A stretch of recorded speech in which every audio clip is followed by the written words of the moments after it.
வசனம். வானங்கள் தேவனுடைய மகிமையை வெளிப்படுத்துகிறது. ஆகாய விரிவு அவருடைய கரங்களின் கிரியையை அறிவிக்கிறது. 2ஆம் வசனம். பகலுக்கு பகல் வார்த்தைகளை பொழிகிறது, இரவுக்கு இரவு அறிவை தெரிவிக்கிறது. 3ஆம் வசனம்.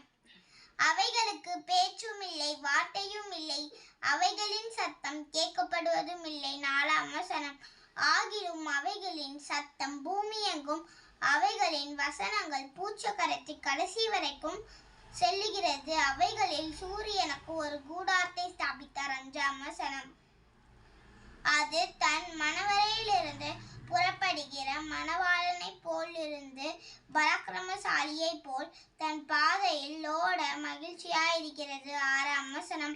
அது வானங்களின் ஒரு முனையிலிருந்து புறப்பட்டு அவைகளின் மறுமுனை வரைக்கும் சுற்றி ஓடுகிறது. அதன் காந்திக்கு மறைவானது ஒன்றுமில்லை. 7ஆம் வசனம். கர்த்தருடைய வேதம் குறைவற்றதும் ஆத்துமாவை உயிர்ப்பிக்கிறதுமாயிருக்கிறது.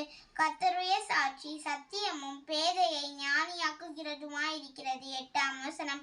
கர்த்தருடைய நியாயங்கள் செம்மையும் இருதயத்தை சந்தோஷிப்பிக்கிறதுமாயிருக்கிறது.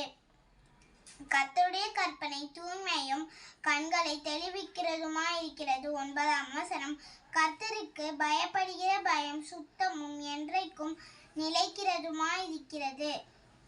கர்த்தருடைய நியாயங்கள் உண்மையும் அவைகள் அனைத்தும் நீதியுமாயிருக்கிறது.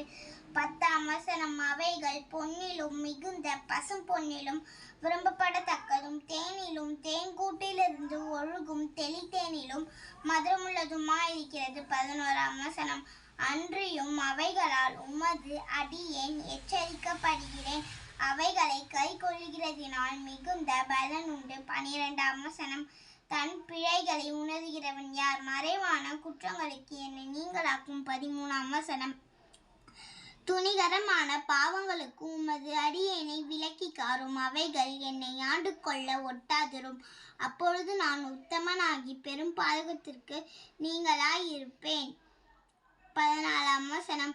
என் கண்மலையும் என் மீட்பருமாகிய கர்த்தாவே, என் வாயின் வார்த்தைகளும் என் இருதயத்தின் தியானமும் உமது சமூகத்தில் பிரீதியாயிருப்பதாக. ஆமென்.